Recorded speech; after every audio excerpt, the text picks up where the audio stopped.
नवंबर 2020 की जो 3B आपको दिसंबर में फाइल करनी है उसमें बहुत इंपॉर्टेंट चेंजेस आ चुके हैं। तो नवंबर की 3B को फाइल करते हुए आपको कुछ बातों का ध्यान रखना है, बहुत ही केयरफुली अपनी GSTR 3B फाइल करनी है। इस वीडियो में आपके साथ GSTR 3B कैसे फाइल करनी है पूरी प्रोसेस शेयर कर रही हूँ, इसीलिए वीडियो थोड़ी सी लंबी है। किन बातों का ध्यान रखना है वो भी डिस्कस करेंगे और 3B को फाइल कैसे करना है वो भी डिस्कस करेंगे। जुड़े रहिएगा वीडियो के एंड तक। आप देख रहे हैं CA गुरुजी और मैं हूँ आपकी दोस्त पूजा। मैंने यहाँ पे GST पोर्टल को ओपन करके लॉगिन करने के बाद 3B पे मैं यहाँ रिटर्न डैशबोर्ड में नवंबर मंथ की 3B पे आ चुकी हूँ, जिसकी लास्ट डेट मेरे लिए 24 दिख रही है इस केस में, क्योंकि 24 है, आपके केस में 20th भी हो सकती है, 22 भी हो सकती है। तो डेट का खास ध्यान रखिएगा। लास्ट डेट के बाद फाइल करेंगे तो फाइल तो हो जाएगी बट फिर लेट फी लगेगी। लेट फी कितनी है जानना है तो लिख लीजिए। अगर आपकी 3B नील की है तो 20 रुपीज पर डे की लेट फी है। अदर देन नील 3B के लिए 50 रुपीज पर डे की लेट फी एप्लीकेबल है। यहां आने के बाद रिटर्न डैशबोर्ड पे 3B पे क्लिक कर लेते हैं हम। क्लिक करने पर एक पॉपअप विंडो आपके सामने अपीयर होती है, आप इसे ओके कर दें। रीड करना चाहें तो रीड कर लें, बट मैं आपको सारी चीजें बता रही हूँ तो आप यहाँ पे ओके कर दीजिए। इसमें लास्ट मंथ की 3B लेट फाइल हुई थी तो कुछ लेट फी है, इसीलिए पॉपअप मैसेज आ रहा है, अदरवाइज आपको नहीं आएगा। इसे हम क्लोज कर देते हैं। देन यहाँ पे आपको शो हो रहा है क्वेश्चनियर। ये क्वेश्चनियर बहुत इंपॉर्टेंट है, आपको चूज करना है पहले तो कि क्या आपकी 3B नील है। अगर नील भरनी है आपको सिंपली यस करिए और नेक्स्ट कर दीजिए और आपकी 3B नील की फाइल हो जाएगी EVC से OTP के साथ। अगर अदर देन नील है तो नो करिए। नीचे आपके सामने 6 क्वेश्चनियर्स हैं, आपको उनका आंसर देना है। पहला सिंपल है कि क्या आपने कोई आउटवर्ड सप्लाई की है, अगर की है तो यस कर दीजिए।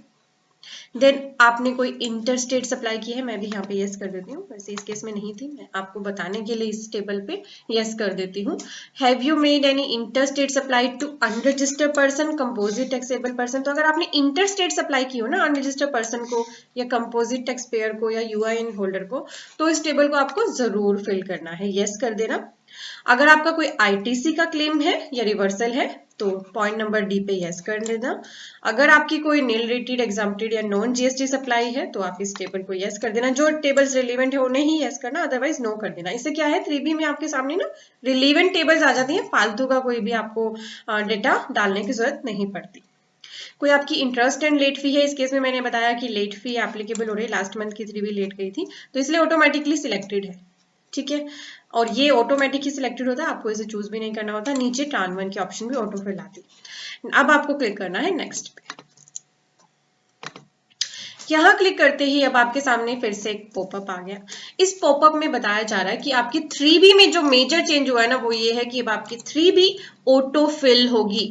3B की जो टेबल नंबर 3.1 का A, B, C और E पार्ट है और टेबल नंबर 3.2 की जो लाइबिलिटीज है वो अगर आप GSTR 1 मंथली फाइल करते हैं ना तो उससे ऑटो फिल होगी। इस केस में GSTR 1 जो फाइल होती है वो क्वार्टरली होती है, इसीलिए इसमें फॉर्म का स्टेटस नोट फिल आ रहा है, यानी यहाँ पे लाइबिलिटी ऑटो पॉपुलेटेड नहीं है। पर अगर आपने GSTR 1 को मंथली फाइल किया है तो आपका ये वाला जो डेटा है लाइबिलिटी वाला डेटा 3B में ऑटो फिल आएगा। अब 2B रिटर्न आ चुकी है, आपको पता है GSTR 2B, तो आपका जो इनपुट टैक्स क्रेडिट है ना वो टेबल नंबर 4A में 1, 3, 4, 5 और 4B 2 ऑटो फिल आएगा। साथ ही रिवर्स चार्ज का जो इनवर्ट सप्लाईज पे आप टैक्स पे करते हो ना रिवर्स चार्ज में, उसका भी ITC 2B से ऑटो जनरेट होगा। तो जो inward supplies liable to reverse charge वाला डेटा है ना वो आपका दो जगह पे आ जाएगा, टेबल नंबर 3.1D में और 4 में, टेबल नंबर 4 में, जहां भी हमारा जलता है inward supplies liable to reverse charge, क्योंकि उसका आप ITC लेने के लिए भी एलिजिबल होते हो। आपको इसे क्लोज कर देना है। जब जनरेट हो जाती है 2B तो इसी तरह से जनरेटेड लिखा आता है, तो इस केस में जनरेट हो चुकी है तो डेटा ऑटो पॉपुलेटेड हो चुका है। क्लोज कर देते हैं हम। अब आपने ये सब चीजें तो सिलेक्ट कर ली है, अब नीचे आप आ जाइए। सबसे पहले आपको एक सिस्टम जनरेटेड 3B मिलेगी। तो क्योंकि आपकी 3B अब ऑटो पॉपुलेटेड हो रही है तो आपका ये जानना जरूरी है कि उसमें जो भी डेटा दिखाई दे रहा है वो करेक्ट है या नहीं, कहाँ से लिया गया है। तो इसके लिए आप यहाँ पे क्लिक करिए, आपके सामने आ जाएगी एक PDF फाइल। चलिए मैं ओपन करके दिखा देती हूँ। तो ये आ जाएगी आपके सामने 3B की ऑटो जनरेटेड समरी। इसमें आपका जो भी डेटा आउटवर्ड सप्लाईज का जो डेटा ऑटोफिल आएगा जीएसटी 1 से, इस केस में नहीं आ रहा बिकॉज जीएसटी 1 मैंने बताया ना इनकी क्वार्टरली, अगर आपने फिल कर दी तो आपका सारा डेटा यहाँ पे कंसोल होके ऑटोफिल होके आएगा। आपको अगर देखना हो ना डिटेल में तो आप यहाँ क्लिक कर लो, जो ब्लू कलर की टैब्स है इनमें फर्दर डेटा है, जैसे आप इस पे क्लिक करते हो तो आपको फिर ब्रेकअप मिल जाएगा कि कौन सी टेबल में कहाँ से डेटा गया है, जीएसटी 1 की किस टेबल से डेटा उठाया गया। तो जीएसटी 1 का यहाँ पे टेबल वाइज ब्रेकअप है, तो जिस भी टेबल से डेटा कंसोल करके आएगा वो आप यहाँ से चेक कर सकते हो। वैसे जीएसटी 1 आप खुद भरते हो तो आपको पता भी चल जाएगा। टेबल नंबर 3.2 का डेटा भी ऑटोफिल आएगा। और फिर नीचे आपका इनपुट टैक्स क्रेडिट वाला पार्ट दिख रहा है, ये पार्ट सी में, ये भी आपका सारा ऑटो पॉपुलेटेड होगा। कहाँ से होगा? 2B से। और अगर आपको डिटेल देखनी हो, जैसे इस केस में 180 रुपीज ऑटो पॉपुलेट हुआ है, तो मैं इस पर अगर क्लिक करती हूँ तो ऑल अदर आईटीसी में मुझे ले गया। यहाँ पर मुझे पता चल रहा है कि ये है ITC available, all other ITC supplies from registered person other than reverse charge. ठीक है, यहाँ पे मुझे अमाउंट ही दिख रहा है। अगर आपको डिटेल में अपना ये रिकंसिलेशन करना है तो 2A को डाउनलोड कर लीजिए या 2B को डाउनलोड कर लीजिए, और फिर आप पार्टी वाइज भी देख सकते हैं कि कौन सा आपका डेटा 3B में ऑटो पॉपुलेट हो रहा है। तो इस तरह से आप देख सकते हैं कि कहाँ से डेटा कौन सी टेबल से, यानी जीएसटी 1 की कौन सी टेबल से और 2B की कौन सी टेबल से ऑटो पॉपुलेट हो रहा है। जो पर्सन जीएसटी 3B पहली बार भर रहे हैं या सीख रहे हैं मेरी वीडियो को देख के, तो आपको बताना चाहूंगी कि देखिए जीएसटी 3B में बस इतनी टेबल्स फिल करनी होती है। इंटरेस्ट एंड लेट फी में लेट फी तो ऑटो पॉपुलेट ही होती है, उसमें भी आपको कोई करेक्शन करने का कोई भी मौका नहीं दिया जाता। अब क्या हो रहा है कि टेबल नंबर 3.1 आपकी होती है आउटवर्ड सप्लाई, यानी जो आपने सेल की है उसकी डिटेल आप डालेंगे, या फिर अगर आपने रिवर्स चार्ज पे किया है इनवर्ड सप्लाईज पे तो वो वाला टैक्स और अमाउंट आपको यहाँ डालना है टेबल 3.1 पे। ये आपके टैक्स पे इम्पैक्ट करता है, इसके साथ ही आपको जीएसटी की पेमेंट भी करनी होती है अगर आपका जीएसटी बन रहा है। और टेबल नंबर 3.2 ना सिंपल, अगर इंटर स्टेट सप्लाई है तो स्टेट वाइज डिटेल आपको डालनी होती है, इसका इम्पैक्ट आपकी टैक्स लायबिलिटी पे नहीं पड़ता। ये सिर्फ और सिर्फ आपसे एक तरह का ब्रेकअप मांगा गया है, गवर्नमेंट ने अपनी सहूलियत के लिए किया है ताकि आईजीएसटी का जो आगे उनको फर्दर बाइफर्केशन करके स्टेट को देना है उसमें वो कन्वीनियंट हो जाए उनके लिए, ठीक है, इसलिए मांगा जाता है आपसे। तो टेबल नंबर 3.2 को इग्नोर मत करना, इजी है, सिंपली स्टेट वाइज डेटा इसमें डालना है। मैं अभी आपको अंदर भी दिखा देती हूँ। तो चलिए हमारी ये जो दोनों टेबल्स हैं ये बात करेंगी आउटवर्ड सप्लाई की। चलते हैं टेबल नंबर 3.1। टेबल नंबर 3.1 सिर्फ इसके कितने पार्ट है? 5। 3.1 में फर्दर 5 कैटेगरीज हैं। अगर आप जीएसटी 1 फाइल कर रहे हैं तो आपका टेबल नंबर 3.1 का पार्ट ए, बी, सी और ई ये जीएसटी 1 से ऑटोफिल आएगा, और टेबल नंबर 3.1 का डी पार्ट जो आपकी इनवर्ड सप्लाईज है रिवर्स चार्ज वाली, वो किससे ऑटोफिल आएंगी? 2B से। ठीक है, इस बात के लिए केयरफुल रहना कि 2B से inward supplies liable to reverse charge autofill आएंगी आपकी। अभी यहाँ पे जो आपको दिक्कतें आने वाली हैं वो भी आपके साथ डिस्कस कर रही हूँ। सबसे पहले टेबल नंबर 3.1 ए में आपको क्या डालना होता है? आउटवर्ड टैक्सेबल सप्लाईज, ऐसी टैक्सेबल सप्लाईज जो आपकी ना तो जीरो रेटेड है, ना नील रेटेड है, ना एग्जम्प्टेड है, सिंपली टैक्सेबल है, उनकी टोटल टैक्सेबल वैल्यू डालिए। आईजीएसटी, सीजीएसटी, एसजीएसटी और सेस, यानी पूरे एक मंथ में जितनी भी आपने सेल की है टैक्सेबल सेल, वो पूरा आपको कंसोलिडेट करके यहाँ अमाउंट डालना है। ब्रेकअप आपका जीएसटी 1 में जाता है, 3B में आपको कंसोलिडेट करके टैक्स वाइज केयरफुली डालना है। बहुत सारे लोग टैक्स की बाइफर्केशन में मिस्टेक कर देते हैं। देन आउटवर्ड सप्लाईज कौन सी? Zero rated. बी पार्ट में कौन सी जाएगी? Zero rated. जीरो रेटेड में हमारी कौन सी होती है? एक्सपोर्ट और एससीजेड। तो वो सप्लाईज हैं आपकी, तो उनकी टैक्सेबल वैल्यू और इन पे तो आईजीएसटी लगता है, इसलिए आगे के जो टैक्सेस हैं वो यहाँ पे डिसेबल्ड है। देन आपकी जो आउटवर्ड सप्लाईज है जो नील रेटेड है और एग्जम्प्टेड है, उनकी सिर्फ आपको वैल्यूज यहाँ डालनी है। Inward supplies liable to reverse charge, अब 2B से तो जो आ रही होंगी वो रजिस्टर्ड पर्सन वाली आ रही होंगी, पर अनरजिस्टर्ड से भी तो हो सकती है ना आपकी परचेज, अगर उसका आपके ऊपर आरसीएम एप्लीकेबल है तो आपके सामने अगर यहाँ पे ऑटोफिल डेटा आ रहा है तो वो एडिटेबल है। सारा ऑटोफिल डेटा एडिटेबल है, आप उसे एडिट कर सकते हैं। अगर सिस्टम आपको यहाँ पे रेड मार्क भी करके दे रहा है तो इसका मतलब ये नहीं कि आपको ये डालना नहीं। जैसे मैं यहाँ पे अमाउंट डालूं तो मुझे यहाँ पे ये वार्निंग दे रहा है, ठीक है, आपको ये वार्निंग तो दे रहा है कि 36(4) के हिसाब से डालिए, बट आप अपने हिसाब से यहाँ पर डेटा को एंटर कर सकते हैं, पर आप करेक्ट डेटा ही डालिएगा। ये सिस्टम का सिर्फ एक अलर्ट है, ऐसा नहीं है ये अलर्ट आ गया तो इसका मतलब आप आगे प्रोसीड ही नहीं कर सकते, आप कर सकते हो। This is only alert. ये जीएसटीएन की एडवाइजरी में भी बता दिया गया है, मैं आपको दिखा देती हूँ। ये देखिए जो ऑटो पॉपुलेटेड 3B आ रही है उसमें टैक्स पेयर्स को अलर्ट किया जाएगा अगर वो एडिट करेंगे वैल्यूज को, अगर उनमें कोई वेरिएंस होगा जो हाई होगा with more than a threshold, but the taxpayers may continue their filing with the edited values and system will not restrict the same. अगर अलर्ट आ रहा है दैट डजंट मीन कि आप वैल्यूज को एडिट नहीं कर सकते और एडिट करके फाइल नहीं कर सकते। आप जो आपका करेक्ट डेटा है उसको डाल के ही फाइल करिएगा, इसमें कोई भी इश्यू नहीं है। और जो हम 2B वाली डिस्कशन भी कर रहे थे ना, इनवर्स सप्लाई वाली, उसके लिए भी यहाँ पे लिखा है, यहाँ लिखा है कि 3.1D में जो inward supply is liable to reverse charge आना है 2B से आना है ये data, but the system computed values do not contain the values pertaining to the supply received from unregistered person liable to reverse charge and tax to be paid on reverse charge basis on account of import of service। तो क्योंकि 2B से जो data आना है inward supplies liable to reverse charge वाला, उसमें unregistered person का नहीं आएगा और इम्पोर्ट ऑफ सर्विस का नहीं आएगा, इसीलिए ये डिटेल्स इंक्लूड करनी है टैक्स पेयर्स को by editing the auto populated value. ठीक है, एडवाइजरी में ये चीज साफ साफ क्लियर कर दी गई है कि आप खुद एडिट करके अपना करेक्ट डेटा एंटर कर लेना।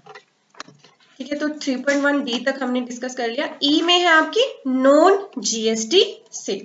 तो जो नॉन जीएसटी आउटवर्ड सप्लाईज है वो आपको उनकी सिर्फ टैक्सेबल वैल्यू यहाँ पे एंटर करनी है। डेटा को एंटर करके कंफर्म कर दीजिएगा तो आपका सारा डेटा सेव हो जाएगा। अब मैंने ओपन कर ली है टेबल नंबर 3.2। मैंने आपको बताया ये आपकी टैक्स लायबिलिटी पे कोई भी इंपैक्ट नहीं डालती है। इसमें आपको स्टेट वाइज जो आपने इंटर स्टेट सप्लाईज की है वो डालनी होती है। मान लीजिए मैंने झारखंड में 50,000 की इंटर स्टेट सप्लाई की है जिसका IGST मुझे यहाँ पर बताना है। ठीक है, तो इस तरह से आप स्टेट वाइज ऐड कर सकते हैं। पहले है अनरजिस्टर्ड पर्सन के लिए, फिर है कंपोजिशन टैक्सेबल पर्सन के लिए, फिर है supplies made to UIN holder. तो इन तीनों कैटेगरीज का ब्रेकअप आप स्टेट वाइज दे दीजिएगा अगर आपका ये ब्रेकअप है। अगर नहीं है तो फिर इस टेबल को आपको फिल नहीं करना है, फिर आप इसे छोड़ दीजिएगा, इसे चूज ही मत करिएगा। नाउ एलिजिबल ITC, ये बहुत इंपॉर्टेंट आपकी टेबल है क्योंकि आपने जो परचेज की है उस पे अगर आपने GST पे किया है और आपके पास GST नंबर है तो आप उसका क्रेडिट ले सकते हैं अगर वो आपका एलिजिबल क्रेडिट है। सेक्शन 17(5) को जरूर ध्यान रखिएगा और रूल 42-43 को जरूर ध्यान रखिएगा कि आपके जो क्रेडिट जो अलाउड है उन्हीं को अवेल करिएगा। तो यहाँ पे टेबल नंबर 4 का A पार्ट ITC अवेल करने की बात करता है और B पार्ट रिवर्स करने की बात करता है। अब आपका यहाँ पे काफी सारा डेटा 2B से ऑटो पॉपुलेटेड हो रहा होगा। 2B में जाइएगा, रिकंसाइल कर लीजिएगा कि किस पार्टी से आपका ITC आ रहा है। कोई पुराना क्रेडिट लेना रह गया था तो वो भी आप ले सकते हैं। सिस्टम आपको वार्न तो जरूर करेगा। मान लीजिए मैं ये 180 की वैल्यू यहाँ एडिट करके 250 भी कर रही हूँ, मुझे तब भी सिस्टम वार्न करेगा कि ये 36(4) रूल के अकॉर्डिंग होना चाहिए कि आपका वेरिएंस आ रहा है 36(4) के अकॉर्डिंग नहीं है।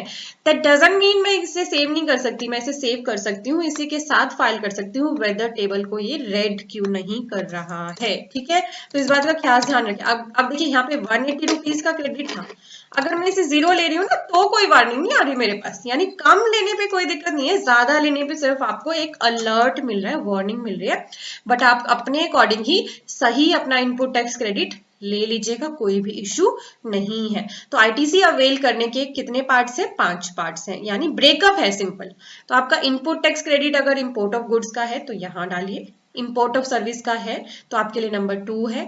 Then inward supply liable to reverse charge, वो आपको खुद लेना है ITC, आपके 2A में नहीं आ रहा होगा, वो आपको यहाँ पे अवेल कर लेना है। इनवर्ट सप्लाईज फ्रॉम ISD, और जो आपका ITC इन 4 कैटेगरीज का नहीं है देन ऑल अदर ITC में आपको लेना है।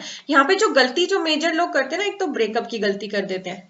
मान लो CGST और SGST का ITC था, सारा IGST में डाल दिया, ये गलती मत करना।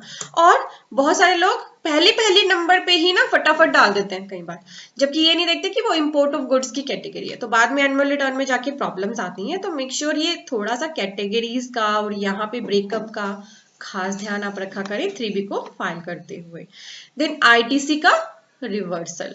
तो अगर आपने कोई गलत आईटीसी ले लिया था, ये रूल 4243 के अकॉर्डिंग आपका कोई रिवर्सल है या 180 डेज वाला रिवर्सल है, तो यहाँ आप क्रेडिट को रिवर्स कर सकते हैं। आपको नेगेटिव में फिगर नहीं डालनी, सिंपल जो आपका रिवर्सल है वो डालिए, यहाँ पे नेट ऑफ होके अपने आप दिखाई देने लगेगा। नेट आईटीसी अवेलेबल आपका आ जाएगा और इसी के अकॉर्डिंग आपकी टैक्स लायबिलिटी कम हो जाएगी। ये आपके क्रेडिट लेजर में चला जाएगा, इलेक्ट्रॉनिक क्रेडिट लेजर में। देन नीचे ना एक टेबल नंबर डी है, उसमें दो पार्ट और दिए हैं, इनएलिजिबल आईटीसी जो आपका ब्लॉक क्रेडिट है या कोई और। ये भी आपकी आईटीसी अवेलेबल पे कोई इंपैक्ट नहीं डालता, ना रिवर्सल पे, ये सिर्फ एक इंफॉर्मेशन पर्पज के लिए होता है। तो अगर आपका क्रेडिट है 2A में आ रहा है जो ब्लॉक्ड है आपके हिसाब से, आप उसे ले ही नहीं सकते या इनएलिजिबल है आपका, तो आप इन दो सेक्शंस में दिखा सकते हो, कोई भी दिक्कत नहीं है। देन मैंने ओपन कर लिया टेबल नंबर 5। ये भी एक इंफॉर्मेटिव टेबल है, यानी सिर्फ एक इंफॉर्मेशन के लिए आपसे यहाँ पे डेटा लिया जाता है। Value of your exempt, nil rated and non GST inward supplies, किससे? From a supplier under composition scheme या exempt and nil rated supply. इनका अलग अलग आपको इंटर और इंट्रा स्टेट के हिसाब से ब्रेकअप देना है, और नॉन GST सप्लाई। ठीक है, ये detail only for the information purposes है, आपके लिए रिलीवेंट है तो आप इसे ऐड कर लीजिएगा। देन मैंने टेबल ओपन कर ली है interest and late fee payable वाली। यहाँ पे आप आते हैं ना, तो देखिए लेट फी कितनी है ये भी लिखी हुई है, वही जो मैंने आपको बताया 25 रुपीज पर डे, यानी CGST की 25 रुपीज और SGST की 25 रुपीज, अदर देन नील 3 वीक में यानी 50 रुपीज पर डे लगेंगे, और 10 रुपीज पर डे CGST की, 10 रुपीज पर डे SGST के, यानी 20 रुपीज पर डे 3 वीक के लगेंगे अगर आपकी नील 3 भी है, वो यहाँ पे लिखा है। और अगर आपकी कोई इंटरेस्ट लायबिलिटी बनती है जिसे आप डिक्लेयर करना चाहते हैं, वो तो आपको खुद ही डालनी है, IGST, CGST, SGST या सेस की। Late fee system automatically calculate करता है और आप इसे एडिट भी नहीं कर सकते, देखिए यहाँ पे आ रहा है ना, और आप इसे एडिट भी नहीं कर सकते। इंटरेस्ट आप खुद डाल सकते हैं पर लेट फी नहीं डाल सकते। तो अगर आपका इंटरेस्ट बनता है, किसी मंथ आपने GST की पेमेंट लेट कर दी थी, इंटरेस्ट भरना चाहते हैं सेल्फ डिक्लेरेशन बेसिस पे, तो यहाँ पे ऐड कर सकते हैं और कंफर्म कर लीजिएगा अपनी डिटेल्स को डालने के बाद। और बस अपनी डिटेल्स को चेक कर लो, 3B आपकी रेडी है। आपको इसे करना है सेव। सेव करते ही 1 मिनट का वेट करिएगा, वेट करते ही आपके सामने ऑप्शन आ जाएगी। प्रीव्यू भी आप कर सकते हैं जो भी आपने 3B भरी है। देन प्रोसीड टू पेमेंट, चलिए हम इस पे भी क्लिक कर लेते हैं। प्रोसीड टू पेमेंट पे क्लिक करते ही ना आपके सामने एक बहुत बड़ा पेज आता है। सबसे पहले ऑप्शन आती है cash available as on date and ITC available are shown in this table, यानी आपका कैश लेजर का बैलेंस और क्रेडिट लेजर का बैलेंस आपको दिखाई देता है।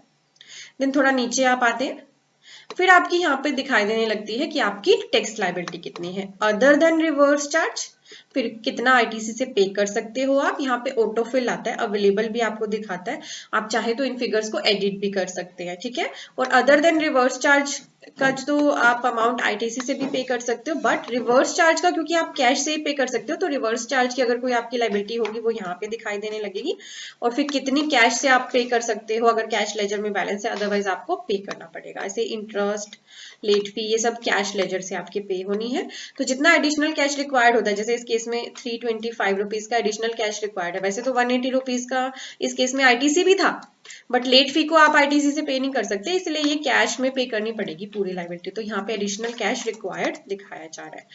ठीक है, देन आपकी ये चीज ठीक हो, यानी कैश रिक्वायर्ड हो, तो मेक पेमेंट या पोस्ट क्रेडिट लेजर पे भी क्लिक कर सकते हो आप, या फिर क्रिएट चालान पे भी क्लिक कर सकते हो। दोनों ही वे से करने पर आपको क्रिएट चालान पर ही ले जाएगा।